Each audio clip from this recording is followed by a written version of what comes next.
The prisoners had been on the road for hours, packed into the back of a canvas-covered truck that rattled like loose metal in the wind. Every bump in the dirt road sent dust swirling through the slits in the canvas, coating their tongues, their uniforms, their thoughts. None of them spoke. They were too tired, and too unsure of what waited at the end of that road. Outside, rural Nebraska stretched endlessly in every direction. Flat fields, wooden fences, distant barns that looked as if they'd grown out of the soil itself. To the men inside, these lands might as well have been another planet. Fritz Keller sat with his hands bound, listening to the sounds drifting in from the world he didn't recognize. Chickens clucking somewhere nearby. A windmill creaking slowly as the blades turned. A farmhouse dog barking with a voice so familiar, it almost hurt. It reminded him of home, and that only made the distance feel worse. A guard banged the butt of his rifle against the truck wall and shouted over the engine, half warning, half impatient routine. The truck slowed, gravel crunching under the tires. Someone near the back muttered a prayer. Another lowered his head. Fritz simply watched the thin beam of daylight slicing through the canvas, waiting to see what kind of life the Americans had brought them to. The engine sputtered, then stopped. For a moment, there was only silence. Then the flap of the truck was torn open, letting in a flood of daylight. Fritz blinked, squinting past the shapes of guards as they ordered the men to climb down. The prisoners stepped onto the gravel one by one, unsure, unsteady, their boots sinking slightly into the soft earth. Before them stood a farm that looked almost unreal in its simplicity: red barn, white farmhouse, rusted tractor, fields stretching endlessly to the horizon. Everything felt calm. Too calm for men who had crossed an ocean in chains. And then they saw him. A man stepped out from the barn, tall, broad-shouldered, sun-worn, wiping his hands on a faded cloth. He looked like someone who had lived his entire life in the fields, someone who knew the land better than he knew the war. No uniform. No weapon. No anger in his eyes. Just a quiet stillness, the kind that made it impossible to read what he was thinking. He walked toward the guards, nodded once, then looked directly at the prisoners. His eyes paused on Fritz. And then, without hesitation, the American opened his mouth. And spoke in perfect German. "Wir fangen beim Nordfelden. We'll start at the Northfield." Fritz's breath caught in his throat. Several of the prisoners froze. One stepped back as if he'd seen a ghost. The American didn't look like a German. Didn't carry himself like one. Didn't even seem aware of the shock he had caused. But to these prisoners, men who had lived through battlefields, surrender, transport camps, and silent fear, nothing felt more impossible than standing in the middle of American farmland, and hearing their own language spoken so naturally. Before Fritz Keller ever set foot on that Nebraska farm, his life had already been torn apart in ways he rarely spoke of. He was 23 when the draft reached his village, old enough to understand war, but young enough to believe he might somehow avoid it. The officers came with papers and orders, and within a week he was pulled from his father's workshop and placed into a uniform that never felt like it belonged to him. He fought in France for months, mud, hunger, and exhaustion blending into days that no longer had meaning. His unit was pushed back again and again until the lines broke and the chaos swallowed them whole. When the American forces surrounded what was left of the regiment, Fritz didn't fire a final shot. He lowered his rifle, raised his hands, and wondered if this was how his story ended. It wasn't. Captured, processed, and transported under guard, he found himself on a ship heading west, farther west than he had ever imagined. The crossing was long. The seas were rough. And every sunrise reminded the prisoners how far they were drifting from the world they once knew. Some prayed. Some stayed silent. Fritz kept his mind on one thing: survival. Nothing more. When the ship reached the American coast, the prisoners were taken inland by train. The windows were barred, but through the cracks Fritz saw towns that looked untouched by war, mothers walking with children, farmers carrying sacks of grain, people living normal lives. The contrast left a weight on his chest he couldn't describe. Eventually, the train stopped in the middle of what felt like nowhere. Camp Atlanta. His first night there stayed with him. Cold air slipped through the wooden barracks, carrying dust that settled on everything, the bunks, the blankets, the men trying to sleep. Guards paced outside with rifles slung across their shoulders, their footsteps steady through the darkness. Every now and then, someone would whisper a name, unsure if the person they were calling for was still alive somewhere across the ocean. Fritz spent days trying to understand the rhythm of the camp. Lines for food. Roll calls. Sudden inspections. Orders shouted in English he barely understood. Most nights he lay awake, staring at the ceiling, thinking about his father sanding wood in that quiet workshop that no longer existed. He imagined the smell of fresh shavings, the warm stove, the sound of winter wind against the window.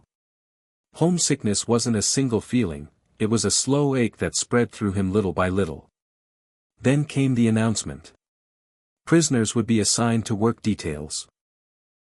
Fritz listened as groups were chosen and sent out, factories, farms, timber crews.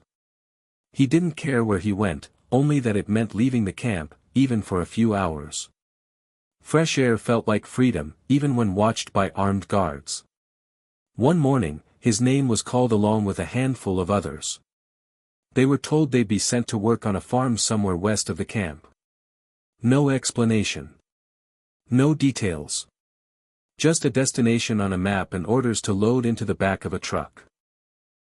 Fritz climbed in with the others, unsure of what they were walking into. Some whispered that farmers hated prisoners. Others claimed they'd be worked until their hands bled. A few feared punishment for the smallest mistake.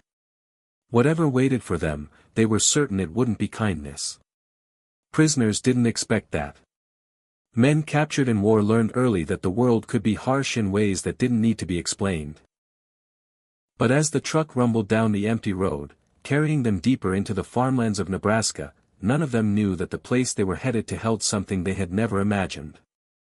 When the truck doors opened again, the world outside felt strangely quiet. The kind of quiet that makes a man hesitate before taking his next step.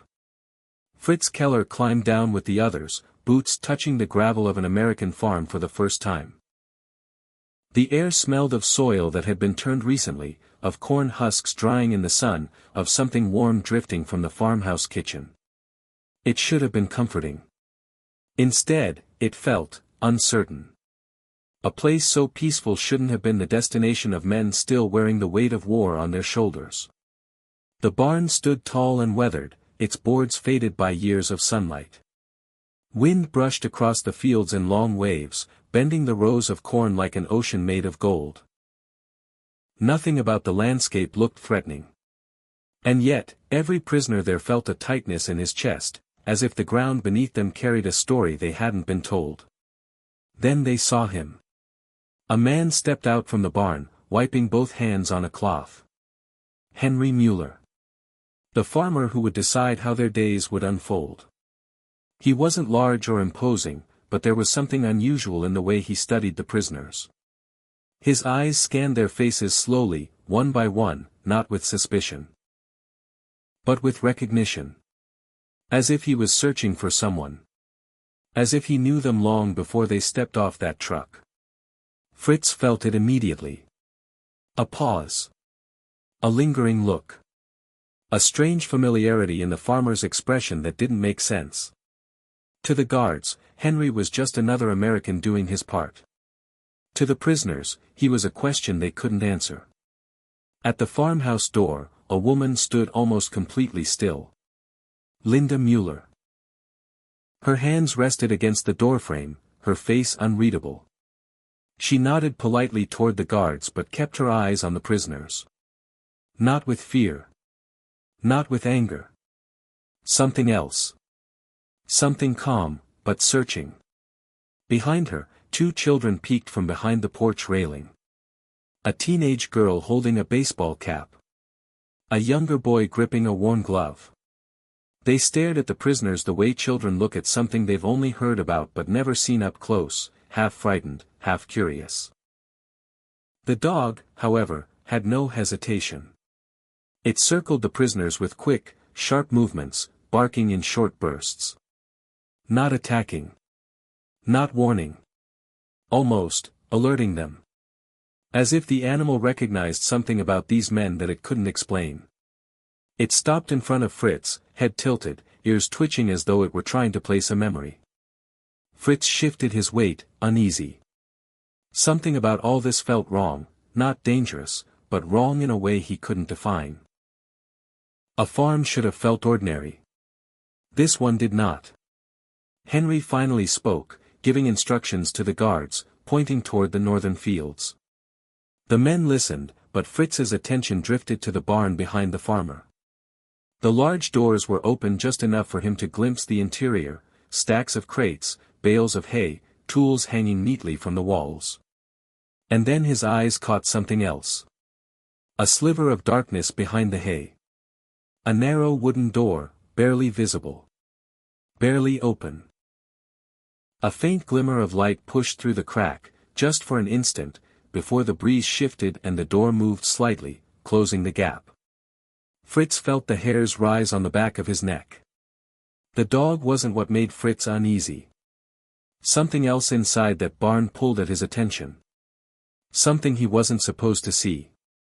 Fritz Keller had worked enough fields back home to know the rhythm of farm labor, commands shouted, tools handed out, men moving quickly to avoid punishment. But here, on this quiet Nebraska farm, something shifted the moment Henry Mueller opened his mouth again.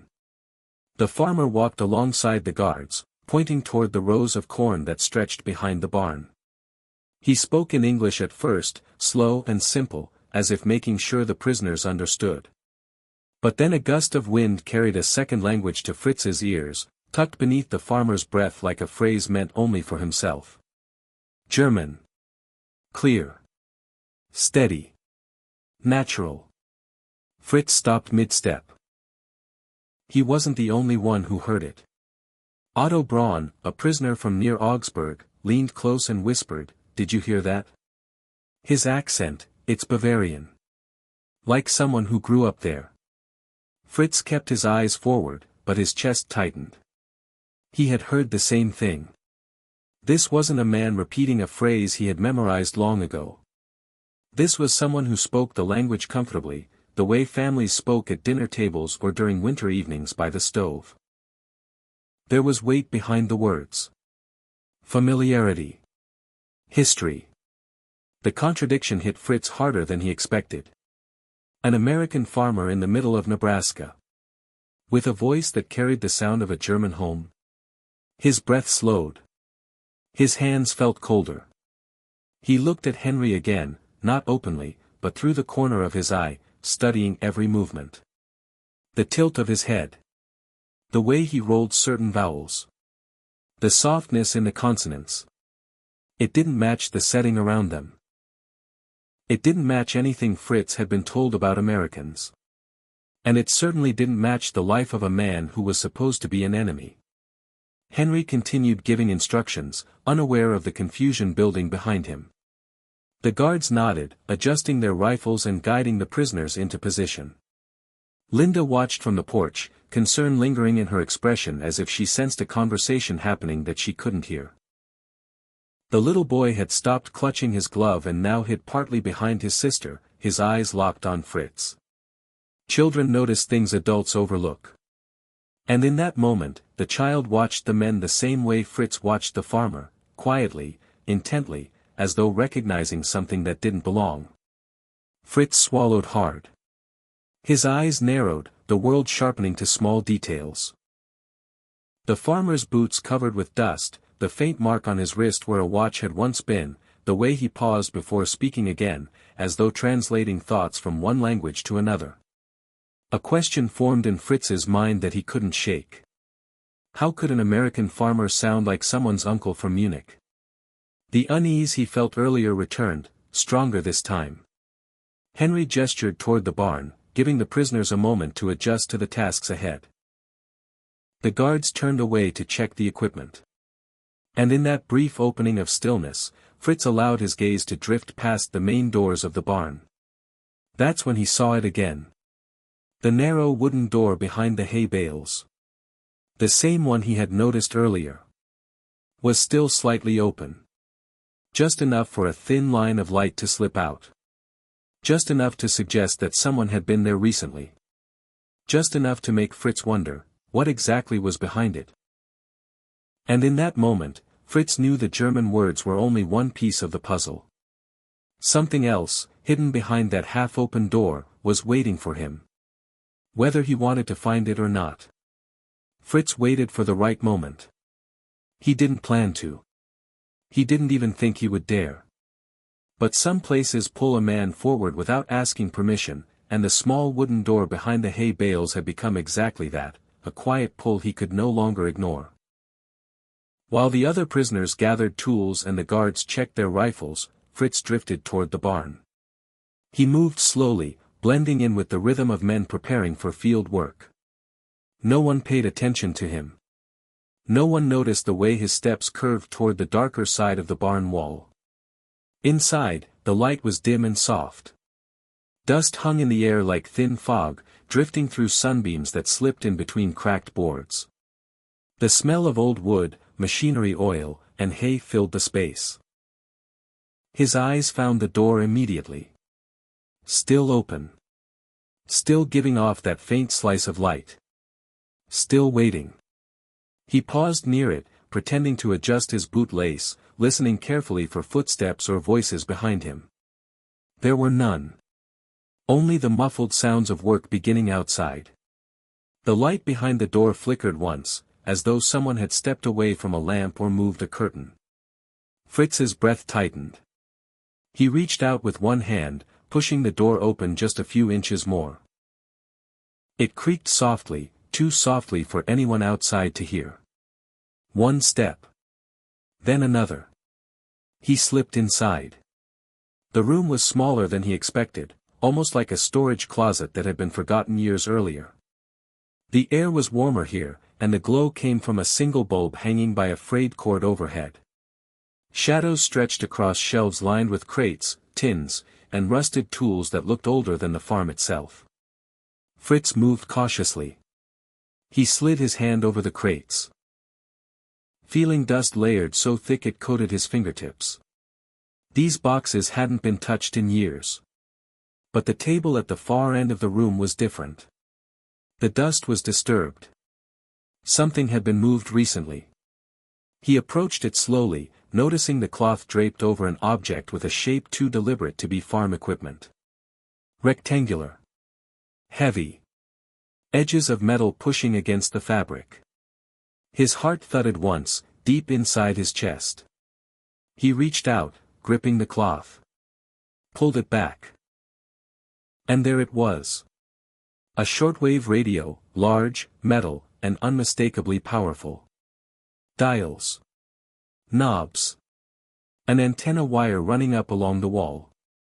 It wasn't something a man kept for decoration. It was the kind of machine used to reach faraway places across oceans.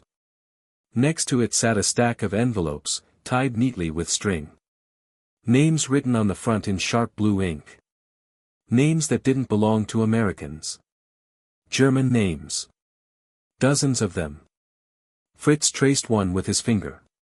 A woman from Hamburg. A man from Stuttgart. Another name he recognized from his own region. These were letters meant for someone. But for whom? And why were they sitting hidden in the barn of an American farmer? A sound snapped through the silence. A faint scuff on the floorboards behind him, barely there, but enough to jolt him upright. Fritz turned slowly, the cloth still clutched in his hand, the radio fully exposed on the table behind him. The doorway was no longer empty. A figure stood in the light. Henry Mueller. The farmer's shadow stretched into the small room, long and unbroken. His face was calm, but his eyes held something tight, something controlled, something that made the space feel smaller than it already was. He didn't raise his voice. He didn't step forward.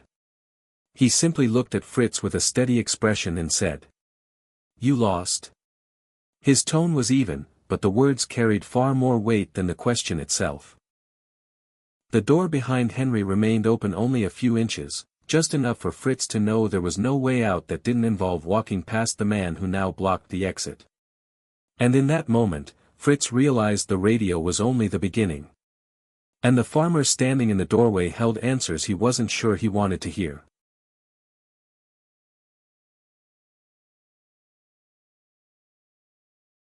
For a long moment, neither man moved. Fritz stood frozen beside the uncovered radio, his hand still gripping the edge of the cloth.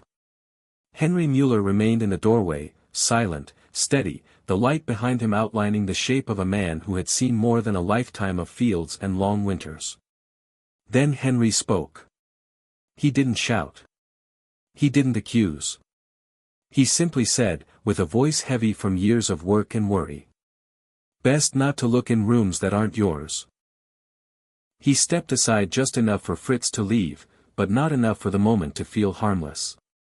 Fritz walked past him slowly, the way one walks near a piece of machinery that could spark without warning. Henry didn't follow. He didn't explain the radio.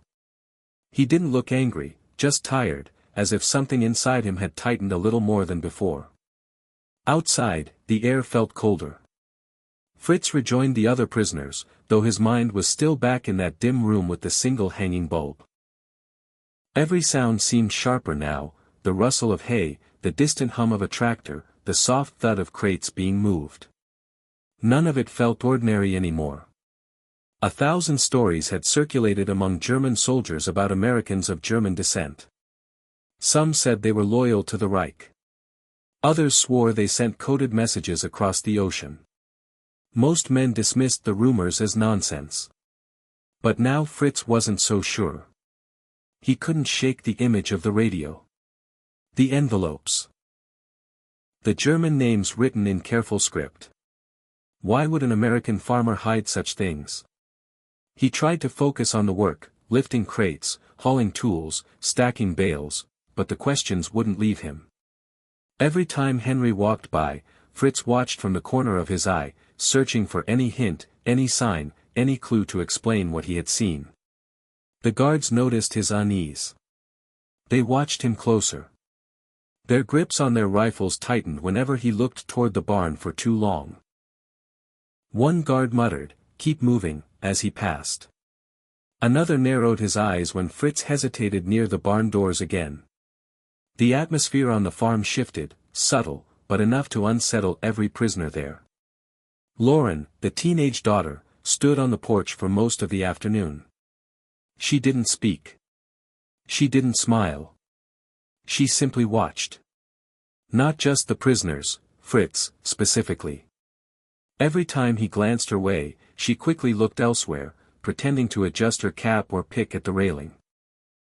But the pattern repeated all afternoon. She watched him, quietly, as if weighing something in her mind. Her younger brother stuck close to her, confused by the tension but unable to understand it. Linda stepped in and out of the house, her eyes lingering on Fritz a moment longer than she meant to, then shifting away with a sigh she tried to hide. The workday ended without another word from Henry. He didn't scold. He didn't ask questions. He simply let the guards load the prisoners into the truck again, his expression unreadable as the engine rumbled to life. Fritz sat in the back with the others, staring through the canvas slits at the farmhouse fading into the distance. The barn door remained open a fraction, the light inside gone now, leaving only shadows. The ride back to Camp Atlanta felt longer than usual. Every prisoner sensed that something unspoken hovered in the air. An unease that traveled with them all the way to the gates. Fritz barely slept that night. He lay awake listening to the sounds of the camp, boots on gravel, a guard coughing, a prisoner whispering a name he missed. But all Fritz heard in his mind was Henry's voice, steady, firm, and holding back more than it revealed. He knew one thing now. The farmer wasn't simple. And the farm wasn't ordinary. And the next morning, when the prisoners returned to the Mueller farm, 2 black FBI cars were parked outside. The next morning, the prisoners expected another ordinary workday, quiet fields, tools to carry, long hours under the sun. But the moment the truck turned down the gravel lane leading to the Mueller farm, every man inside felt the shift. 2 black cars sat in front of the farmhouse. Dark, polished, heavy. Vehicles that did not belong on a quiet Nebraska field. The guards fell silent. The prisoners tensed. Even the engine seemed to idle differently, as if uncertain about going any farther. When the truck stopped, dust settled slowly around them.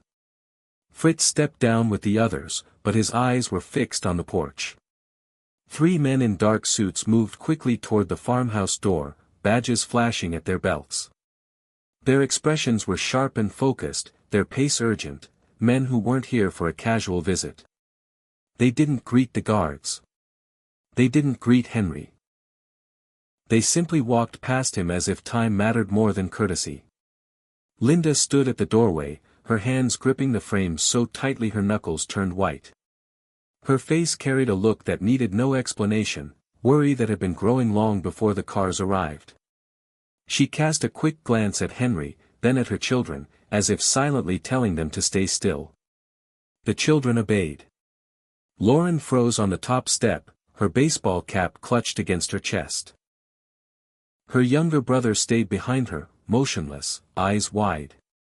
The dog didn't bark this time. It just stood beside them, ears low, sensing what the humans couldn't put into words. The agents reached the door.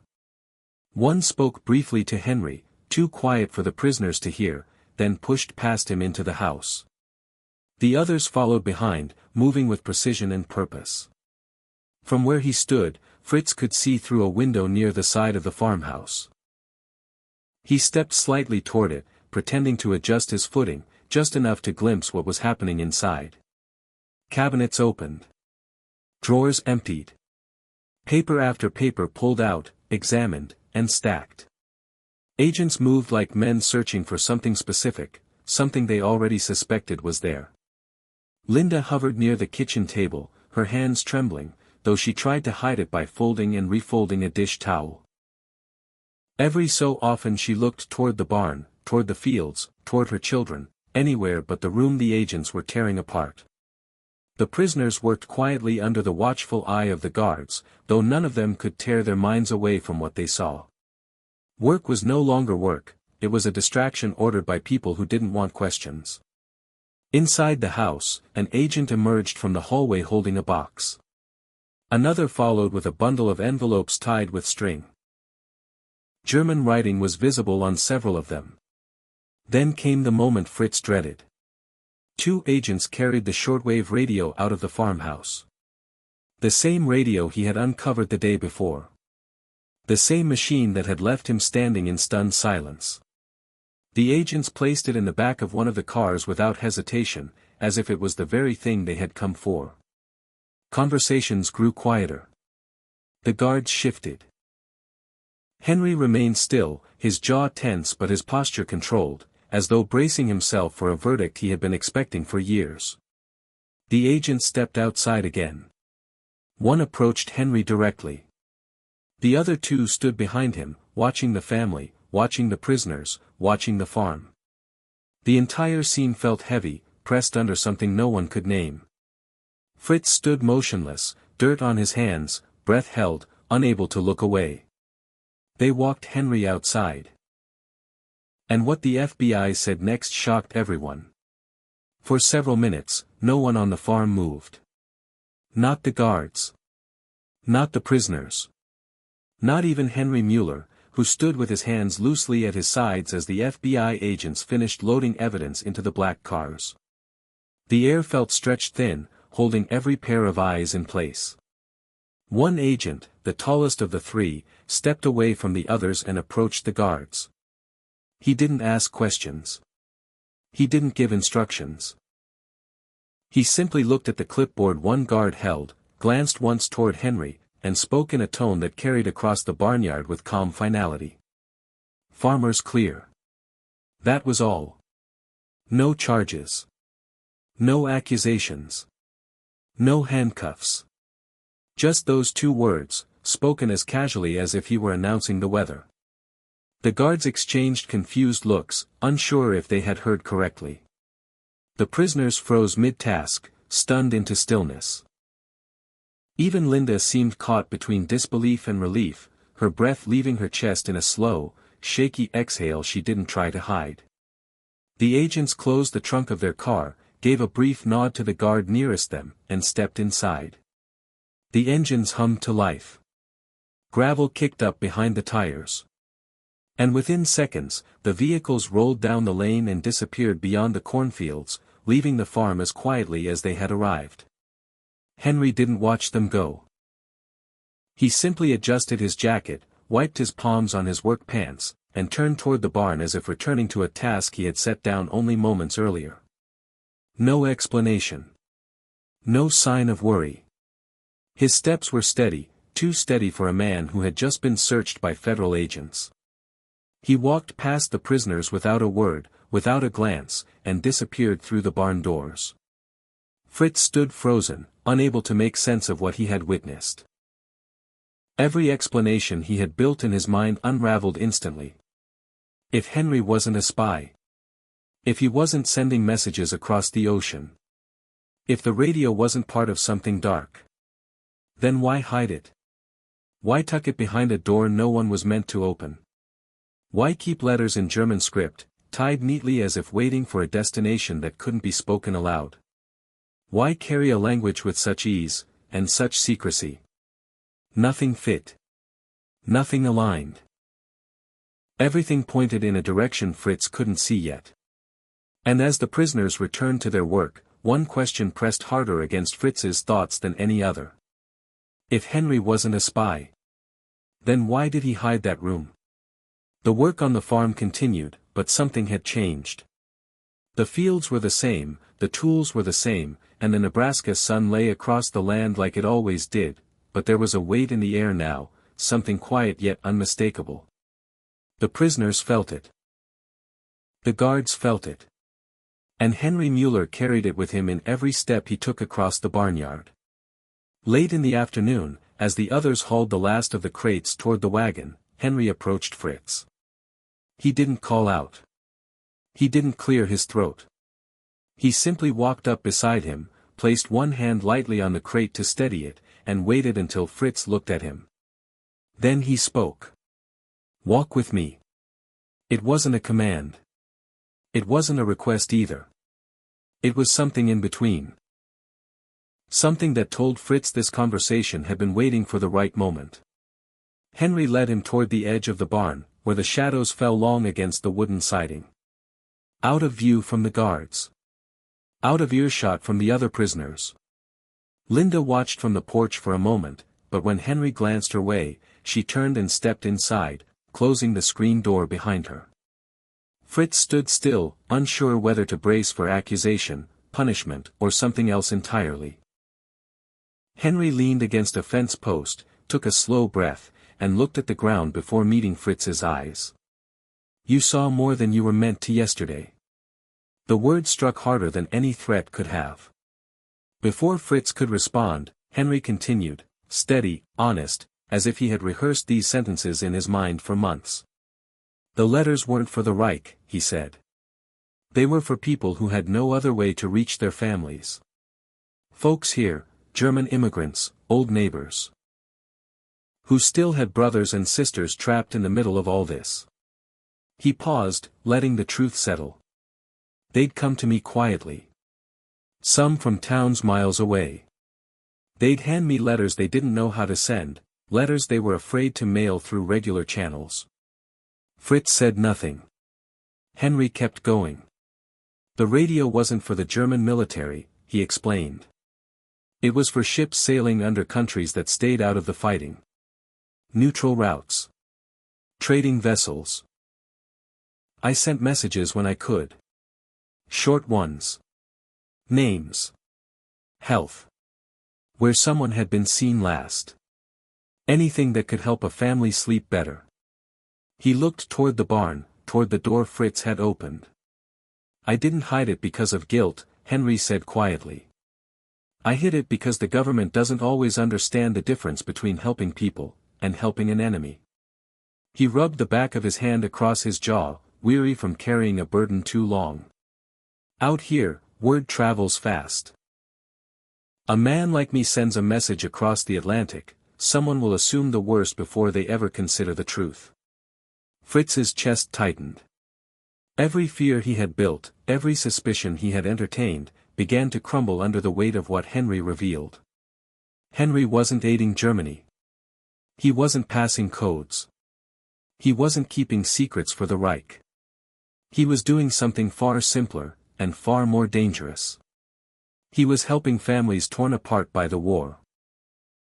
German families, American families, anyone desperate enough to trust him with their last pieces of hope. For a moment, neither man spoke. The sounds of the farm drifted around them, the thump of crates, the distant bark of the dog, the soft groan of the windmill turning slowly in the breeze.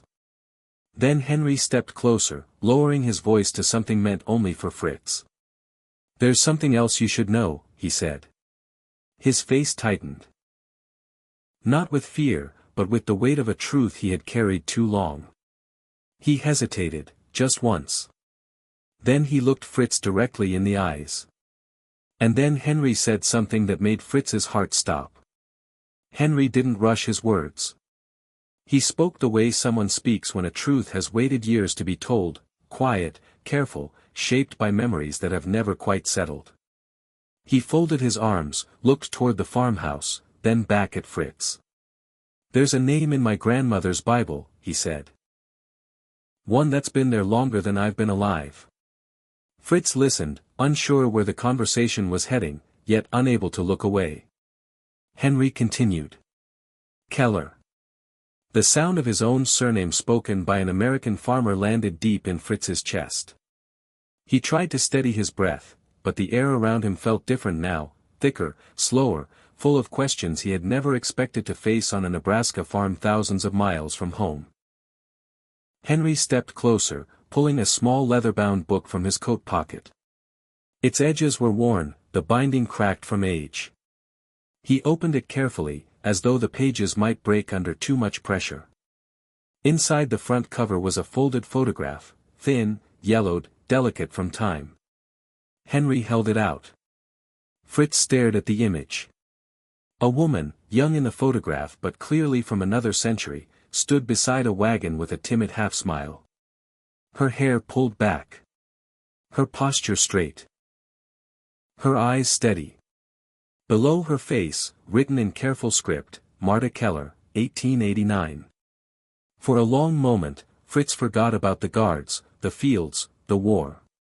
All he saw was the woman in the photograph, her expression familiar in a way he couldn't name. Henry spoke again, softer this time. "My grandmother said Marta came from somewhere near the Rhine. Left with her parents when she was a child. She used to say the name Keller always seemed to follow our family. I don't know if that means anything. I don't know if it connects to you. Maybe it does. Maybe it doesn't." He looked at Fritz with an expression that held no expectation, only understanding. "But we shared bread," Henry said. "And sometimes that matters more than blood." The weight of the moment pressed gently but firmly between the two men, an unexpected bridge built in a place where neither had come looking for one.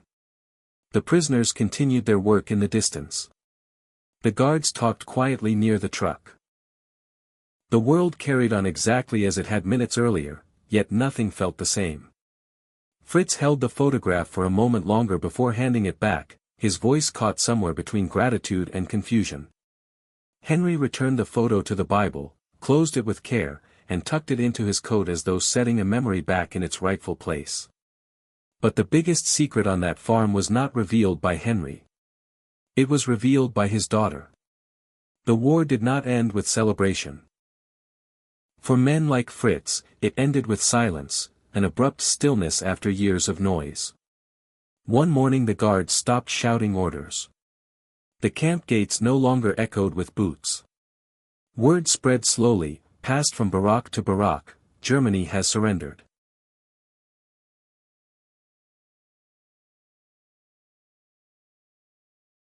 Some men cried. Some prayed. Some simply stared, unable to grasp that the world had changed while they were standing still. When Fritz returned home months later, he found what he had feared from the moment he stepped onto the ship bound for America.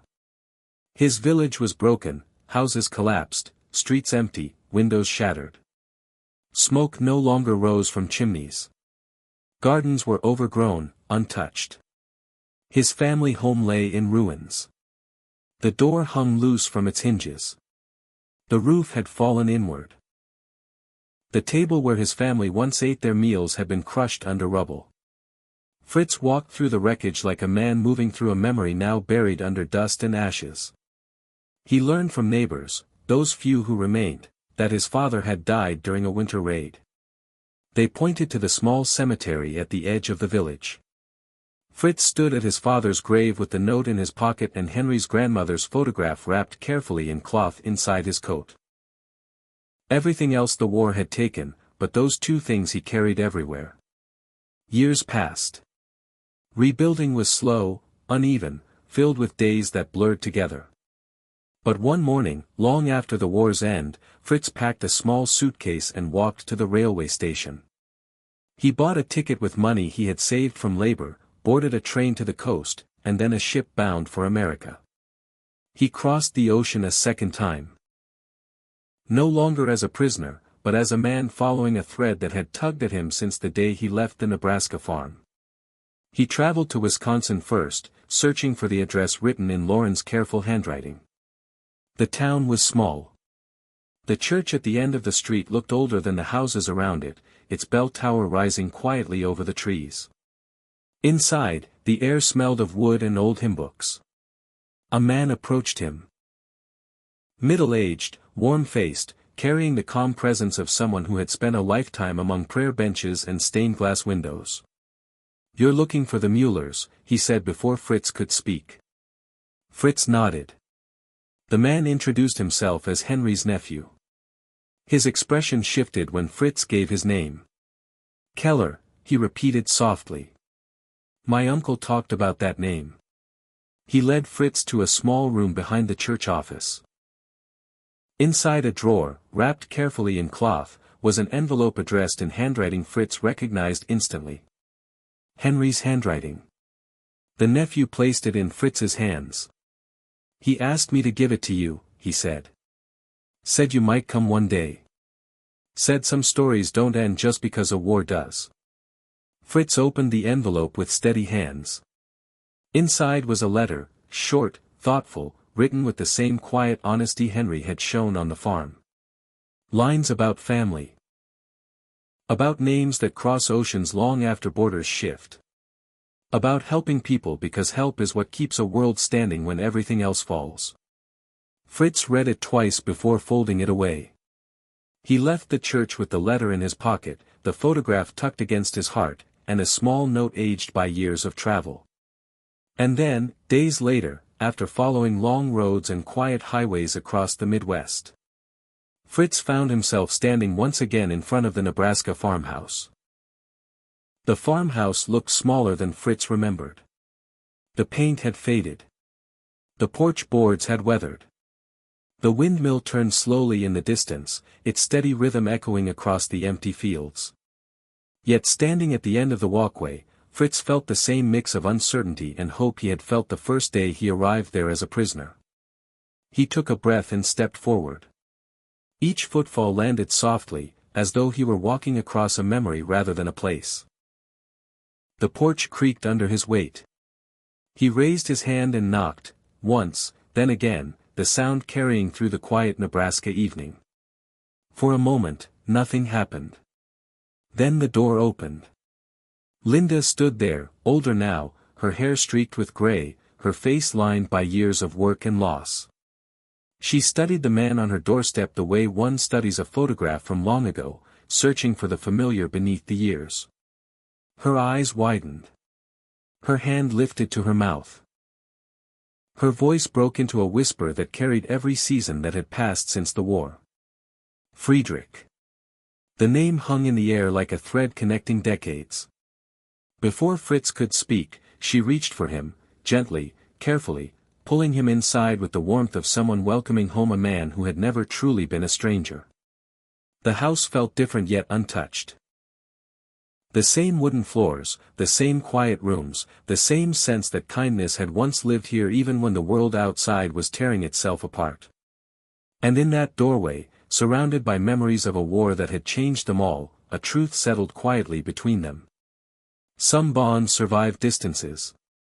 Some stories outlast battles. Some families are found in places no one expects. Wars don't end when treaties are signed. They end when stories are remembered. When names cross oceans. When people choose to reach across the lines that history draws. And now there is one more story, one that lived in silence for decades, finally told. Does your family have names that crossed oceans too? Share it in the comments below. I want to hear your story. And if this made you rethink the human side of World War II, subscribe for more untold stories the history books forgot.